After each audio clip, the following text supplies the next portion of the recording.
Hello everyone, welcome to Tea and Banter with me. It's me, Mary Elizabeth. Hope you're all doing well. So this video I thought that I would review with you some of my all-time favorite books. They're certainly not the only ones, but they are in my top tier. They are ones that I reread, and oftentimes I wonder why, like sometimes I'll be reading another book and just say, no, you know what? I want to go back and read this book again. And sometimes it's just I want to visit the characters or the scenery, or other times I often find sometimes when I reread books, I find things that somehow I missed, or I maybe didn't understand as well maybe the first time, and so rereading a book to me is beneficial. But there's certain books that every year I will reread probably for the rest of my life, and I'm okay with that. But so I kind of broke them up into three categories. So I have some classic, some cozy mystery, as well as some, I put kind of like the supernatural romance genre together, and I'll talk about that when I get to it. But I'm gonna start with my classics, and just excuse me 1 minute. I was cold, but now I'm hot. It's that age, I think, you know. So I'm just taking this off. I'm sorry. Okay, so classics. These three books. The first two I started reading as a child, young. I think it was 10 when I started reading them. I got them from the library, I can remember. And I probably retook them out at least monthly, if not bi-monthly. And those two are Alice in Wonderland, and also Peter Pan.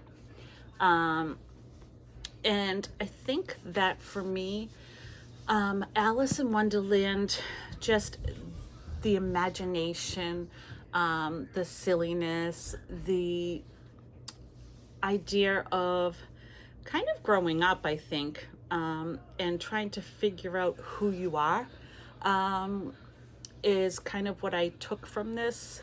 The fantasy world, it's just beautiful. It never grows old for me. And so I do read this yearly. And also when I'm talking about these books, these are probably books that I would collect different covers of them because I love them so much. But yeah, and I think that, you know, this kind of talks about, or to me, talks about the fairness in life and society. You know, the queen, off with your head. You're not getting a fair trial. You're not getting a fair life. Life is unfair, and living in this fantasy world is just kind of an escapism. And not to mention, they have a tea party. You can't top that, right? Right. So then the next one was Peter Pan. This one, because, and this goes for Alice too. I had to grow up at a very young age, and believe it or not, even at 3, I was growing up and experiencing things that a lot of teenagers don't experience. So for me, these books also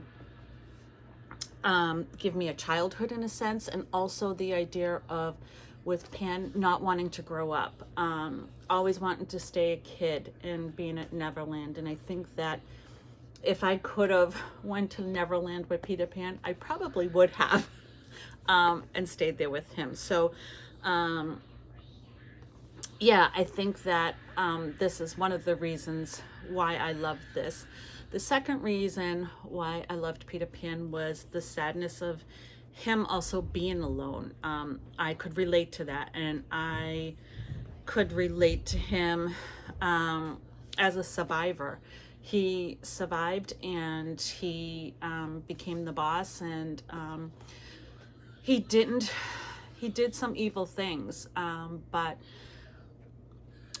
I'm not justifying it, but he went through a lot, and he continues to be hurt and feel hurt and be an outsider.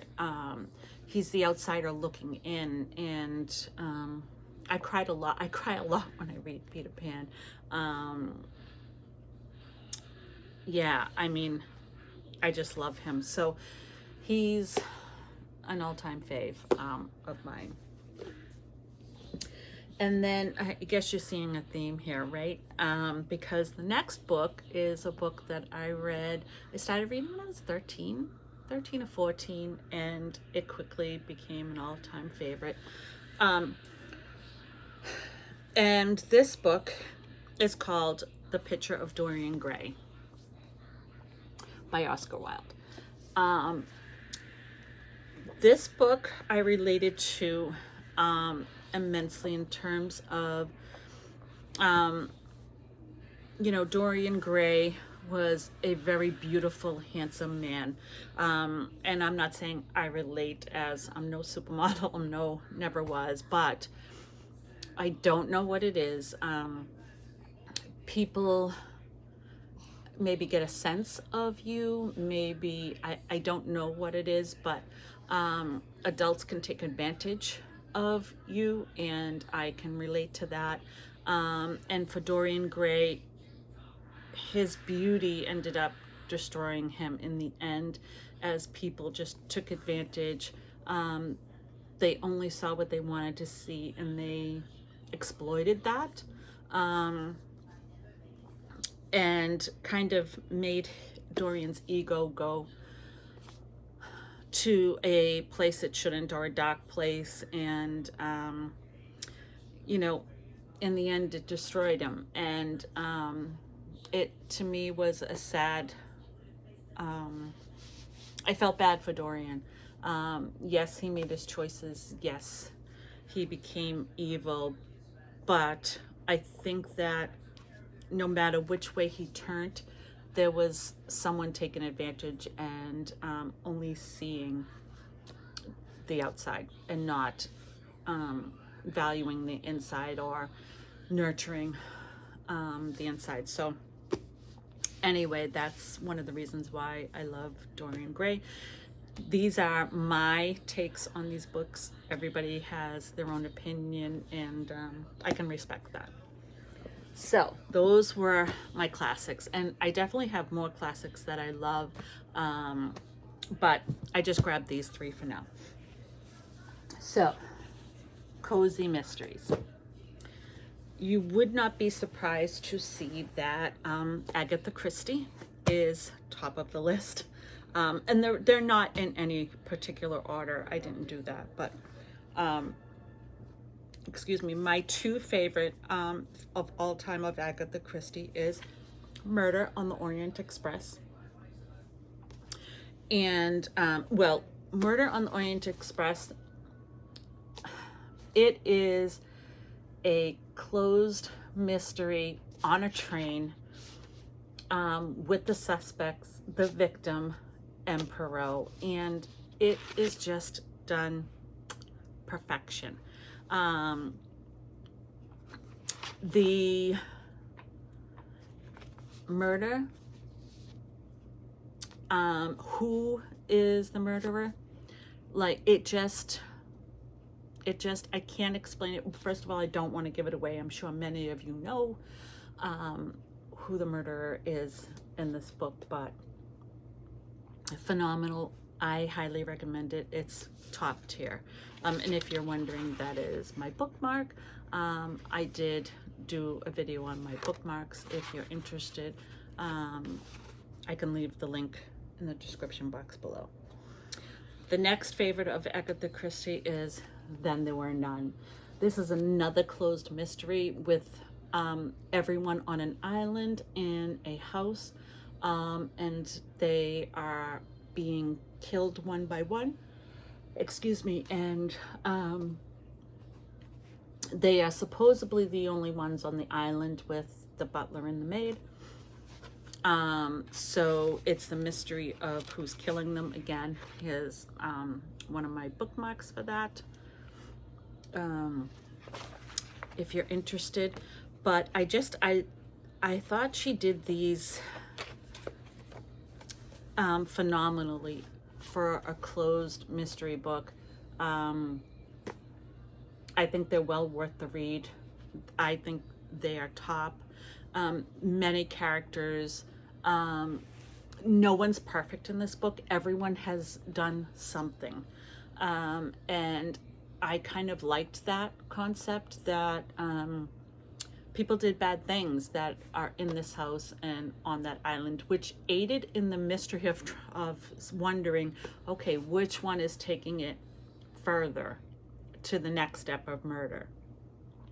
And why would they want to murder all these other people who have done something wrong? So, highly recommend. I'm sorry, I've changed it up. I don't have tea, actually. I have a Diet Coke, which is very rare, but I ran out of spring water. Had to go to the store. Spring water is not cold, so I put it in the fridge. So I had a Diet Coke. So, the next one is just S.J. Bennett is the author, and to think this up is pretty amazing. I don't know, I love it. I absolutely love it. And this is Her Majesty the Queen Investigates. I just think it's phenomenal. Great mysteries. There's 3 or 4, I think there's 4 currently out, and naturally it's the queen, and she has people that she has go and do things for her, but you know, she enjoys her cup of tea and her royal duties while she's solving a murder. So I highly recommend this series. It is in my top of series that I would reread. Very, very good. And then the next, I'm sure, the next 3, I think probably a lot of you are familiar with. And this one is Richard Osmond, The Thursday Murder Club. There's 3 or 4 of these out as well. This is a retirement home murder mystery. The characters are amazing. Let me just read. When a local developer is found dead with a mysterious photograph left next to the body, the friends suddenly find themselves in the middle of their first live case. They may be senior citizens, but they are cleverer than most. As the bodies begin to pile up, can our unorthodox but brilliant gang catch the killer before it's too late? I just think that it's real in terms of people getting older, but not being counted out. And it's witty.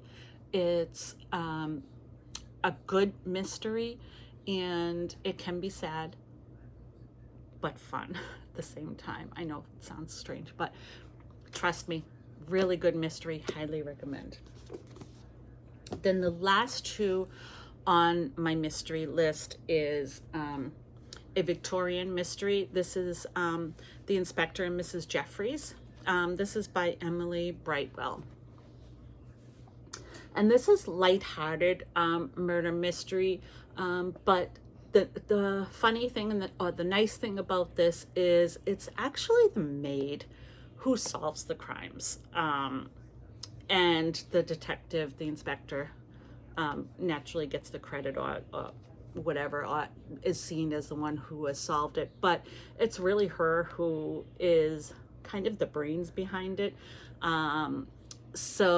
But she keeps, so I'll just read this. She keeps house for Inspector Witherspoon and keeps him on his toes. Everyone is astonished by the inspector's Scotland Yard successes, but they don't know about his secret weapon. In fact, even he doesn't know about his secret weapon because she's as ladylike as she is clever. No matter how messy the murder or how dirty the deed, Mrs. Jeffries' polished detection skills are up to the task, proving that behind every great man there's a woman, and that a crime solver's work is never done. Excellent series. There are quite a few, I think, in this series, but well worth it. I highly recommend it. On a similar vein to that one I love too is a Lady Hardcastle mystery by E Kinsey. So this is, they are retired. It's Emily Hardcastle. She's a widow. And Florence Armstrong, who is her maid, and is a confidant and an expert in martial arts. They are forced into retirement, into a cozy countryside, but you know that doesn't last long, and they are back on the case solving crimes together. Again, it's just well written. It's country, it's cozy, it's a lot of fun, and I highly recommend it. So those were my cozy mysteries. Now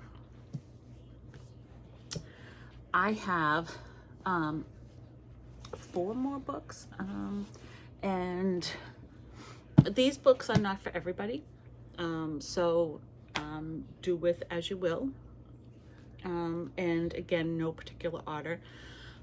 They do have mature content in them, so, or sometimes topics that people don't necessarily want to read about, so keep that in mind, but they are books that I do like. And this one is called It's a Wonderful Midlife Crisis, and this is by Robin Peterman. And this is about a woman who, her husband gets killed in a car accident, and she starts seeing ghosts arriving in her house, and they're not leaving, and sometimes their body parts fall off, and so they want her to help, and the only thing she can think of is super glue, or crazy glue. Maybe it's super glue, I think. It is super glue. So let me just kind of read you the back so you get this. 1 year after being a widow, my joints are starting to ache. Graham is in a nursing home, and dead people think my home is some kind of supernatural bed and breakfast. Gluing body parts onto semi-transparent people have become a side job. Deceased people, I'm not sure, are actually there. I think they need my help, but since I don't speak dead, we're having a few issues. To add to the trouble, there's a new dangerously smoking hot lawyer at the firm who won't stop giving me the eye. My BFF is thrilled with her new frozen face, thanks to her plastic surgeon, her alimony check, and the miracle of Botox. And then there's the little conundrum that I'm becoming way too attached to my ghostly squatters. Like Cher, I'd like to turn back time now. No can do. Whatever, I have wine, good friends, and an industrial-sized box of super glue. So it's a lot of fun. There's humor in this. There's love interest. There's supernatural. It's a really, really fun read, and I recommend that. The next series, oh my God, do I love this series? Yeah, I cannot not highly recommend this. If that's even a sentence right now. I think I've been talking too long, you think? I don't know. So this next one is called Nearly Departed in Deadwood. This is a Deadwood mystery series by Ann Charles. And I should say that in addition to this series, there is also a prequel series. So there's a whole series before Violet. I have not read those. I had started on the Deadwood series, so, but I did read a summary of that, and it sounds just as amazing, but I can't vouch for it 100% because I haven't read it. But I can vouch for this 100%. So this is about Violet, and she is a single mother living in Deadwood, South Dakota with her 2 children. She is a real estate agent, trying to make ends meet and sell a house. This does have supernatural elements into it, and heavy romantic intimacies. But so I'll just read you the little synopsis. Little girls are vanishing from Deadwood, South Dakota. Fearing her daughter might be next, single mom Violet is desperate to find the monster behind the abductions. With her savings dwindling and just 3 weeks left to sell her house or lose her job, Violet is ecstatic when a handsome jeweler hires her to sell his century-old Victorian masterpiece until she sees the dilapidated dwelling. Now, if she could somehow convince her only buyer to stop rejecting vintage homes as if they're haunted. Short in time and long in worry, she refuses to give up on her dream of a fresh start in Deadwood. But with a malicious co-worker trying to get her fired, a secret admirer sending her creepy messages, and a sexy stranger hiding skeletons in his closet, will Violet end up as one of Deadwood's dearly departed? Excellent characters. It's just amazing, and it's a strong single mom trying to make ends meet. She gets embroiled in these mysteries. There is a supernatural element, but it's really a good series, and I highly recommend it, and I love it, and I love the purple cowboy boots. So this one is by Gianna Darling, and this is a series. It is the MC Fallen, and this one is my favorite so far out of the series. It's called Welcome to the Dark Side. This kind of has it does have a taboo, what's the word I'm looking for? Plot, kind of, but it's basically about a girl. There's a motorcycle gang war outside of a church, and Zeus, who is the male main character, saves the girl. It's about their relationship throughout the years, as she did get shot, but thanks to him she is alive, and